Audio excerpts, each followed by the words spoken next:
Chapter 1 The Treasure House Within You. Infinite riches are all around you if you will open your mental eyes and behold the treasure house of infinity within you. There is a gold mine within you from which you can extract everything you need to live gloriously, joyously, and abundantly. Many are sound asleep because they do not know about this gold mine of infinite intelligence and boundless love within themselves. Whatever you want, you can draw forth. A magnetized piece of steel will lift about 12 times and its own weight. And if you dramatize this same piece of steel, it will not even lift a feather. Similarly, there are two types of men. There is the magnetized man who is full of confidence and faith.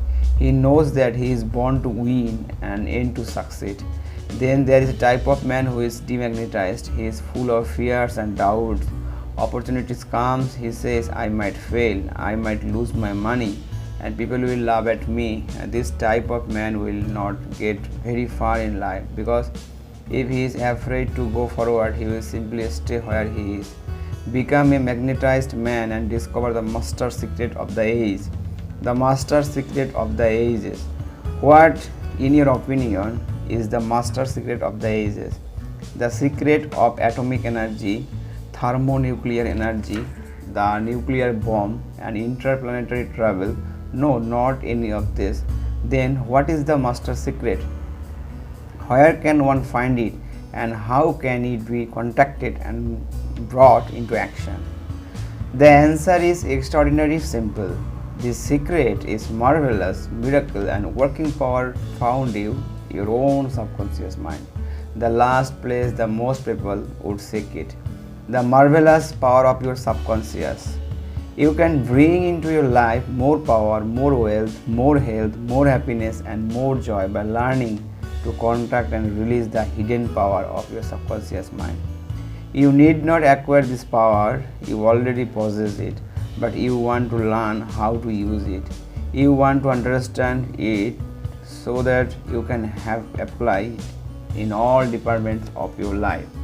As you follow the simple technique and processes set forth in this book, you can gain the necessary knowledge and understanding. A new light can inspire you, and you can generate a new force enabling you to realize your hopes and make all your dreams come true. Decide now to make your life grander, greater, richer, and nobler than even before.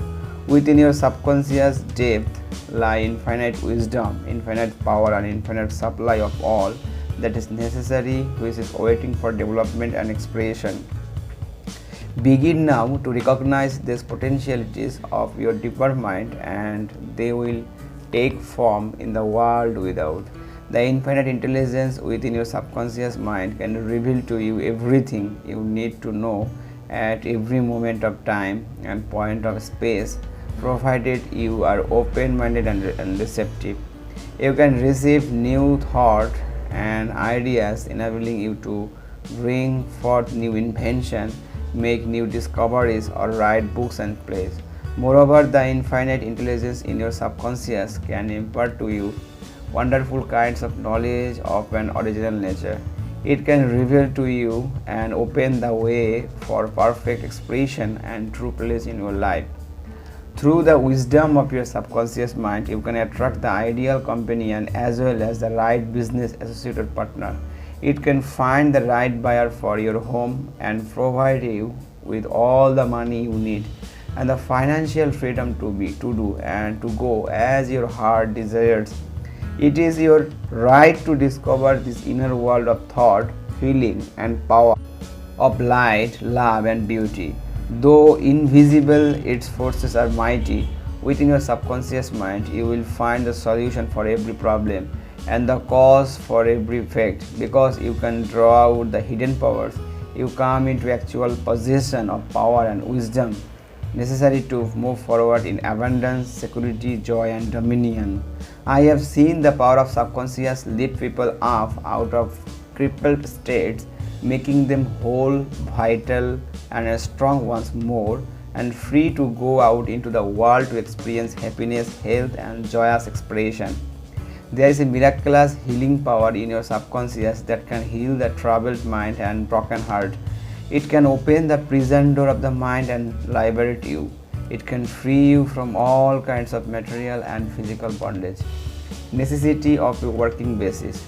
Substantial progress in any field of endeavor is impossible in the absence of a working basis, which is universal in its application. You can become skilled in the operation of your subconscious mind. You can practice its powers with a certainty of result in the exact proportion to your knowledge of its principle and to your application of them for definite specific purpose and goals you wish to achieve. Being a former chemist, I would like to point out that if you combine hydrogen and oxygen in the proportion of 2 atoms of the former to 1 of the latter, water would be the result. You are very familiar with the fact that 1 atom of oxygen and 1 atom of carbon will produce carbon monoxide, a poisonous gas. But if you added another atom of oxygen, you will get carbon dioxide, a harmless gas, and so on throughout the vast realm of chemical compound. You must not think that the principles of chemistry, physics, and mathematics differ from the principle of your subconscious mind. Let us consider a generally accepted principle.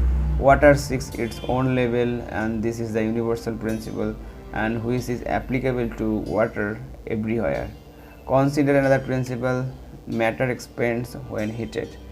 This is the true anywhere, at any time, and under all circumstances. You can heat a piece of steel and it will expand regardless whether the steel is found in China, England, or India. It is a universal truth that matter expands when heated. It is also a universal truth that whatever you impress on your subconscious mind is expressed on the screen of space as condition, experience, and event. Your prayer is answered because your subconscious mind is principle, and by principle I mean the way a thing works. For example, the principle of electricity is that it works from a higher to a lower potential.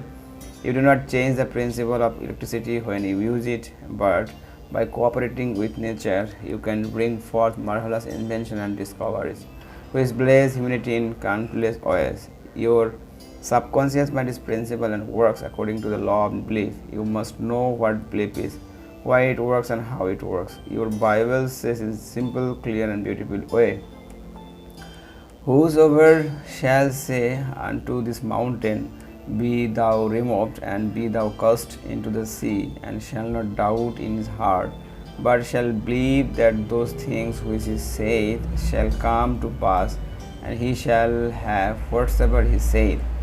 The law of your mind is the law of belief. This means to believe in the way your mind works, to believe in belief itself. The belief of your mind is the truth of your mind. That is the simple, just that, and nothing else. All your expectation, events, condition, and acts are the reaction of your subconscious mind to your thoughts. Remember, it is not the thing believed in, but the belief in your own mind which brings about the result. Cease believing in the false belief, opinion, superstition, and fear of mankind. Begin to believe in the eternal verities and truths of life which never change. Then you will move onward, upward, and Godward. Whoever reads this book and applies the principle of the subconscious mind herein set forth will be able to pray scientifically and effectively for himself and for others.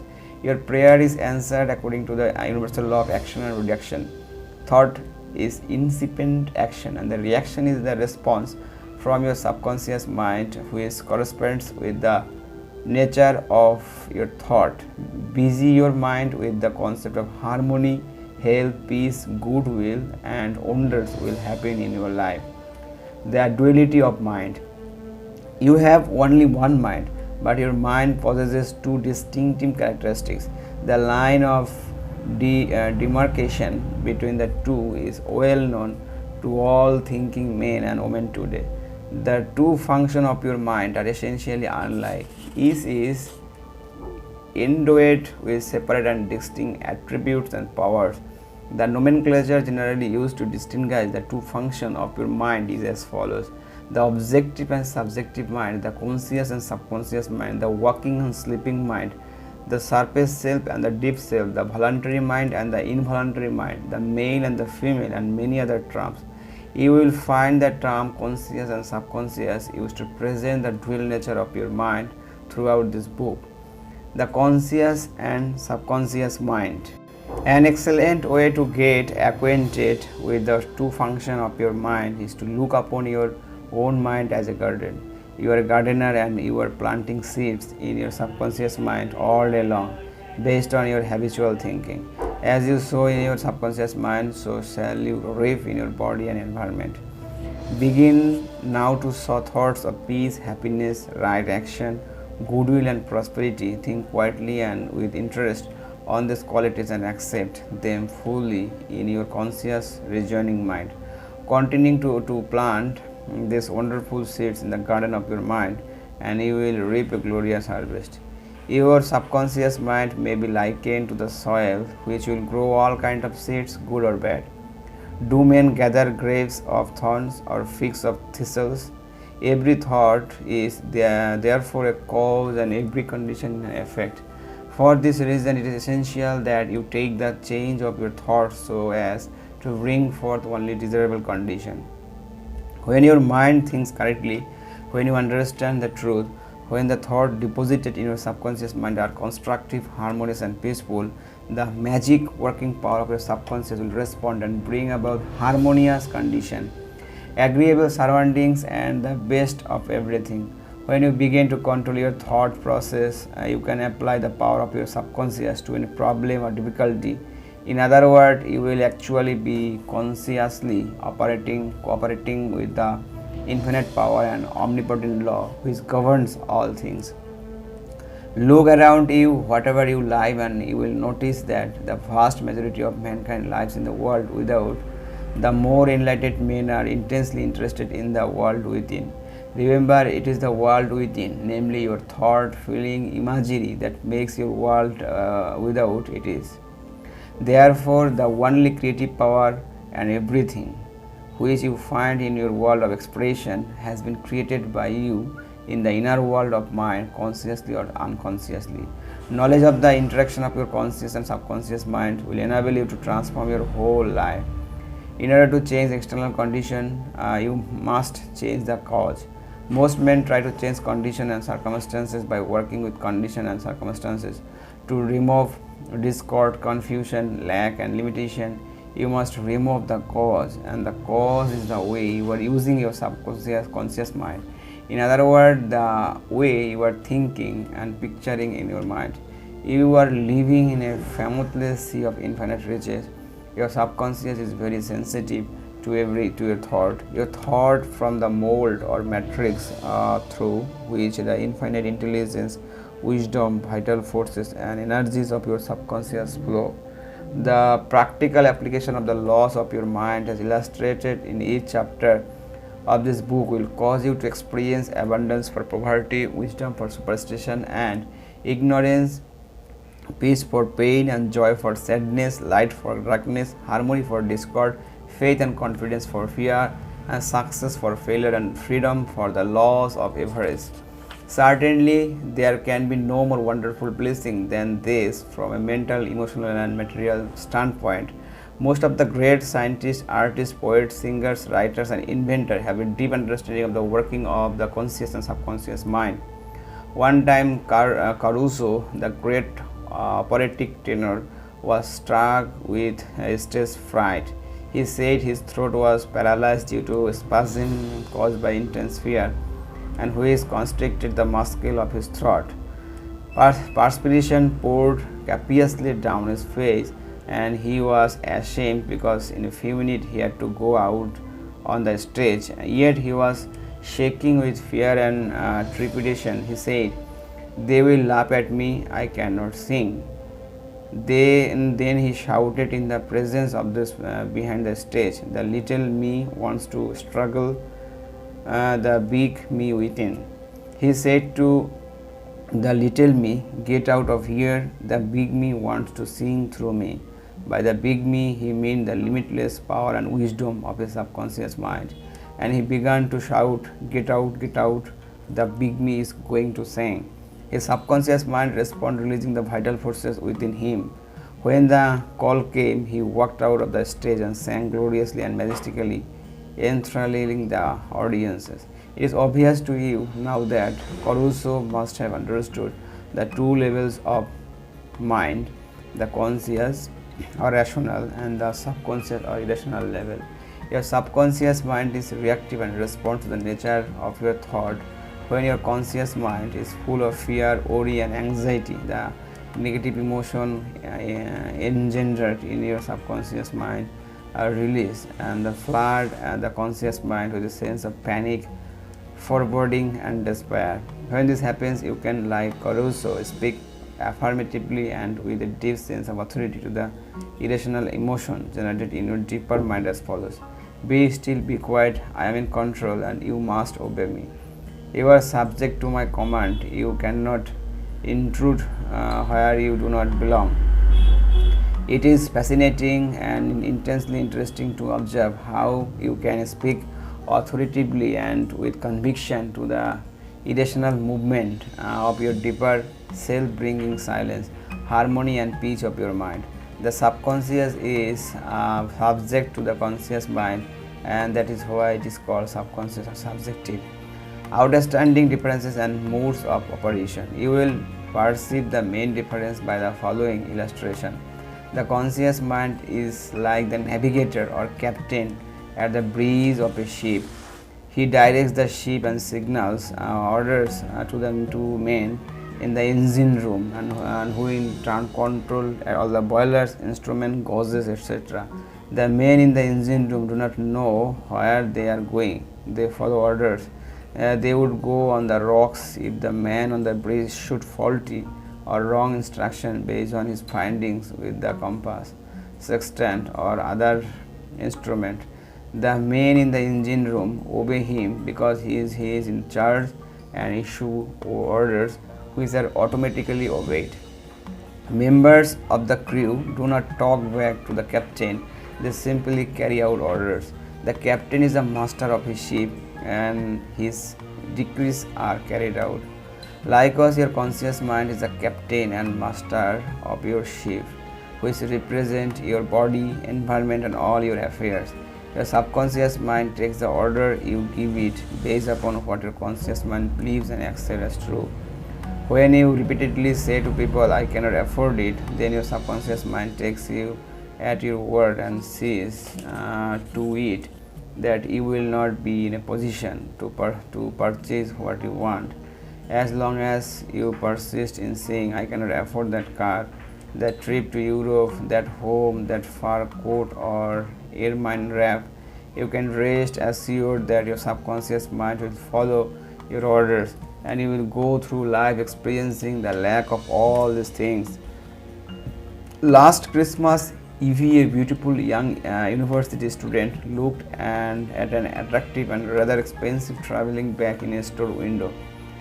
She was going home to Buffalo, New York for the holidays. She was about to say, "I can't afford that bag," when she recalled something she had heard at one of my lectures, which was, "Never finish a negative statement, reverse it immediately and wonders will happen in your life."